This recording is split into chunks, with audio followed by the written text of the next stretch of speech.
1, 0. All engines running.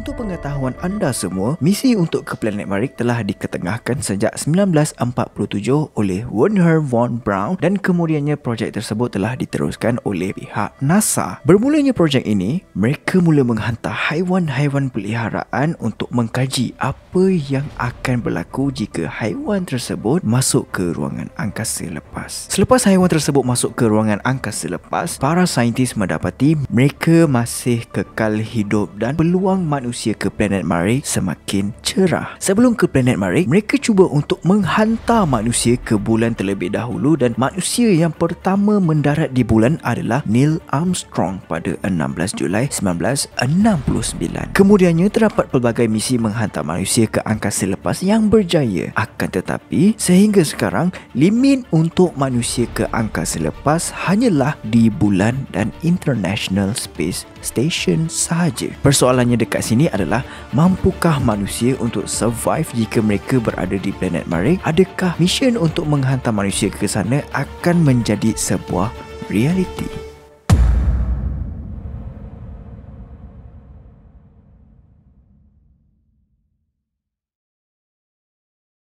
Okey guys, berdasarkan daripada mission manusia ke ruangan angkasa lepas, apa yang kita dapat lihat, manusia memang boleh survive jika berada dekat ruangan angkasa lepas tersebut. Tapi, adakah manusia boleh survive, boleh kekal hidup dekat planet yang sangat-sangat asing bagi kita? Tak ada seorang pun yang pernah pergi sana, dan jarak untuk ke sana sangat-sangatlah jauh guys. Berapa jauh tu Khairul? Okey, jarak paling dekat adalah 56 juta kilometer bersamaan dengan 36,000 kali kita ulang-alik daripada Johor ke Kedah, and then Kedah ke Johor balik. Itu adalah 36,000 kali guys. And jarak paling jauh antara bumi dengan planet Marikh adalah sebanyak 400 juta kilometer. Kita nampak macam agak mustahil untuk benda ni jadi realiti. Okey guys, buat masa ni manusia telah berjaya menghantar beberapa buah robot ke planet Marikh untuk meninjau environment dekat sana, untuk mencari sumber dan macam-macam lagi. Memang betul kita dah berjaya hantar robot, tapi sekarang ni guys, kita nak hantar manusia, bukannya kita nak hantar robot. And manusia tu akan duduk dekat situ, akan cuba untuk buat satu perkampungan, dan kemudiannya akan buat satu bandar, dan kemudiannya lagi akan menjadi sebagai kita punya secondary planet, planet kita yang nombor 2 selain daripada bumi.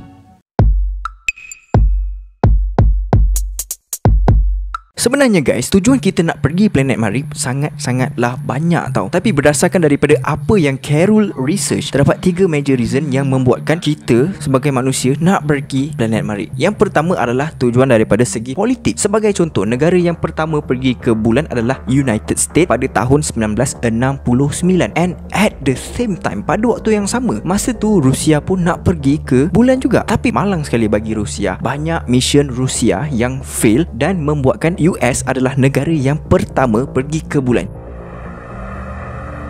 Okay, Neil, we can see you coming down the ladder now.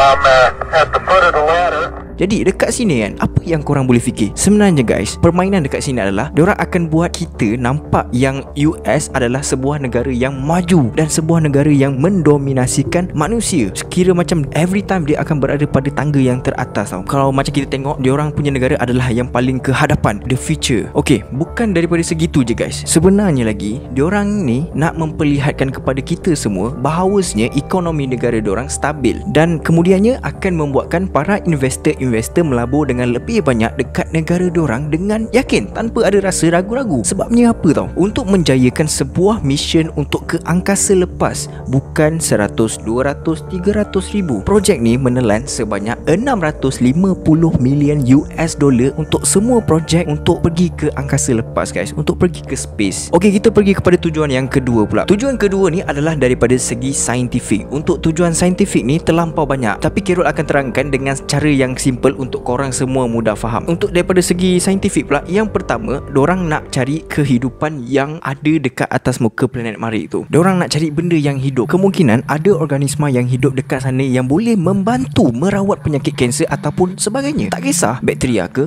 virus ke, ataupun haiwan ke, ataupun alien. Tetap ada manusia yang hidup dekat bawah tanah planet Marikh tu. Siapa tahu, sebab robot yang ada dekat sana sekarang ni hanya mampu untuk menggali lubang sedalam 5 meter sahaja guys. And then benda tu just gali lubang kecil je. Yang kedua pula adalah memahami keadaan planet Marikh tu sendiri. Daripada segi dia punya cuaca, daripada segi dia punya tanah dia macam mana, tanah dia boleh tanam pokok ke tak, and macam-macam lagi yang diorang nak kaji. Kalau setakat diorang menghantar robot dekat situ, memang susah untuk diorang buat kajian. Jadi diorang ni memang kena hantar manusia untuk membuat fully research, untuk buat fully kajian terhadap planet Marikh tu. Dan yang ketiga adalah daripada segi pengembaraan angkasa lepas, space exploration. Sekarang ni diorang nak buat spaceship tu umpama kapal terbang. Sebagai contoh, kemungkinan satu hari nanti ada manusia yang hidup dekat planet Marikh, ada manusia yang duduk dekat bulan, and segala transportation tu dengan menaiki spaceship daripada planet bumi pergi ke bulan, and daripada bulan pergi ke planet Marikh, and then Marikh pergi ke bumi balik. Umpama kita menaiki sebuah kapal terbang, why not benda tu berlaku? Nampak macam interesting gila, nampak macam menarik gila pasal benda tu. Okey, kita pergi ke tujuan nak hantar manusia ke Marikh yang terakhir sekali, iaitu daripada segi humanity. Sampai sekarang berita-berita dekat TV, tak kisahlah TV berapa, memang selalu menyiarkan berita tentang bencana-bencana alam yang berlaku dekat serata dunia. One day dunia kita akan ditenggelami air guys. Atas sebab apa? Sebabnya adalah ais yang ada dekat lautan Antartika tengah mencair dari hari ke hari guys. Benda tu membuatkan paras air laut semakin hari semakin meningkat. That's why lah exploration ke planet Marikh adalah bukan satu pilihan. Umpama kita boleh make choice sama ada kita nak ataupun kita tak nak, tapi sebenarnya benda tu adalah satu keperluan, satu benda yang penting untuk manusia ke sana,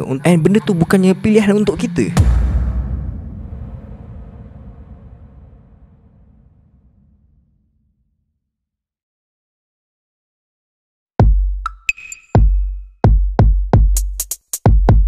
Sekarang ni ada 3 company yang betul-betul nak jadikan benda ni sebagai kenyataan guys. NASA nak hantar manusia dekat planet Marikh pada tahun 2030.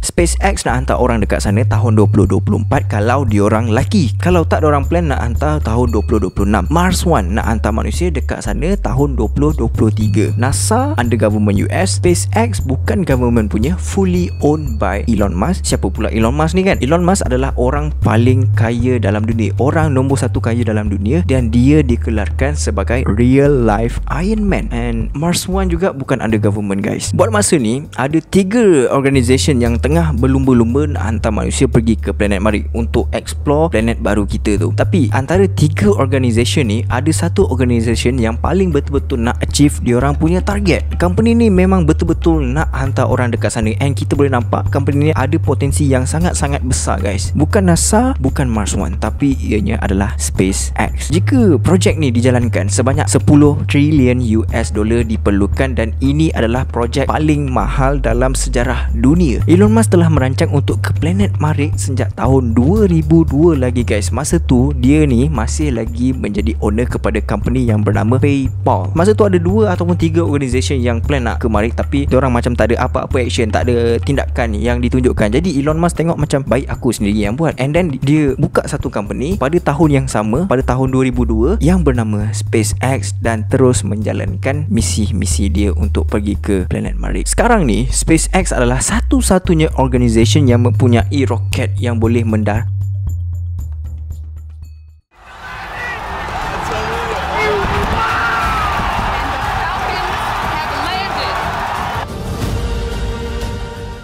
Sebagai contoh guys, roket tu dia pergi dengan macam tu, and then bila dia balik, dia punya rupa dia akan jadi macam tu juga. Maksudnya dekat sini guys, kebiasaannya roket akan berlepas dan kemudiannya beberapa part dia akan tanggal masa dia nak sampai ke outer space tu, and then last masa dekat angkasa hanya tinggal shuttle sahaja. So bila astronaut balik bumi, dia pun balik hanya dengan shuttle sahaja guys. Part-part roket yang lainnya ada 2 option je, sama ada benda tu terbakar dekat atmosfer ataupun part-part tu akan jatuh balik ke bumi tapi dalam dalam keadaan yang rosak. So bertahun-tahun si Elon Musk ni buat kajian untuk menggunakan roket yang sama. Banyak kali dia fail and finally dia berjaya untuk membuat roket tu mendarat dengan tepat tanpa ada sebarang kerosakan langsung. Apa yang kita boleh nampak guys, harga sesebuah roket lebih kurang 90 million US dollar. So andai kata kita dah pergi ke angkasa lepas and then balik hanya dengan shuttle saja, yang lainnya semua dah tak ada, 90 million tu burn macam tu je. Tapi kalau dengan roket yang terbaru oleh SpaceX ni, kita boleh guna banyak kali. Elon Musk ni dia bijak guys. Dia nak buat macam kita menaiki kapal terbang tau. Kapal terbang kan boleh digunakan dengan banyak kali kan. So dekat sini SpaceX ni dapat menjimatkan kos yang terlampau banyak gila. That's why dia berani untuk pergi ke planet Marikh seawal tahun 2024 guys.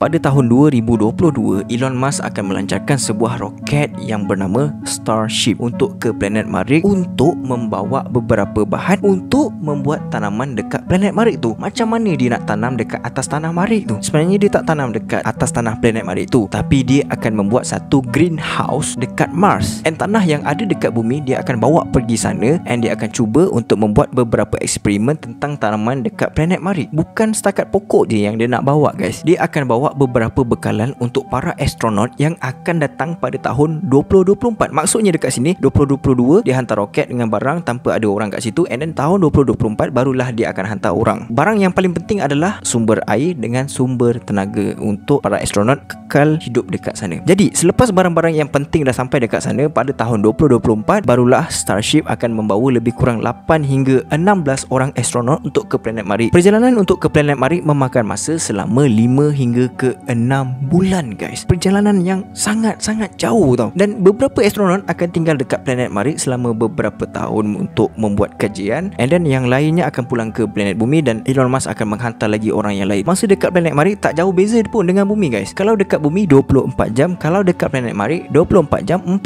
minit untuk cukupkan satu hari. Kalau dekat bumi barang tu berat 10 kg, tapi kalau dekat planet Marikh 3.8 kg je guys. Kenapa jadi macam ni? Sebab daya tarikan graviti dekat Marikh tak sama dengan daya tarikan graviti dekat bumi. Daya tarikan graviti dekat planet Marikh tu agak rendah dan membuatkan sesebuah barang tu menjadi ringan guys. Sekarang ni apa yang Elon target adalah menjelang tahun 2050 kita akan berjaya membina sebuah bandar dekat atas planet Marikh tu guys. Walaupun nampak macam insane gila dia punya idea ni, tapi inilah kenyataan, inilah reality guys yang kita kena hadap. Kesimpulannya, perancangan untuk manusia ke planet Marikh ni adalah real, bukannya satu konspirasi guys. Sekian from Carol Series. Kalau korang nak lagi video pasal space exploration, korang boleh komen dekat bawah. And by the way, Carol ada buka channel membership. Korang boleh tekan button join dekat bawah ni, dekat sebelah button subscribe tu. Kalau korang berminat lah untuk menjadi salah seorang series crew. Kalau korang tak minat, tak apa, Carol tak paksa pun. Until next time, Assalamualaikum warahmatullahi wabarakatuh.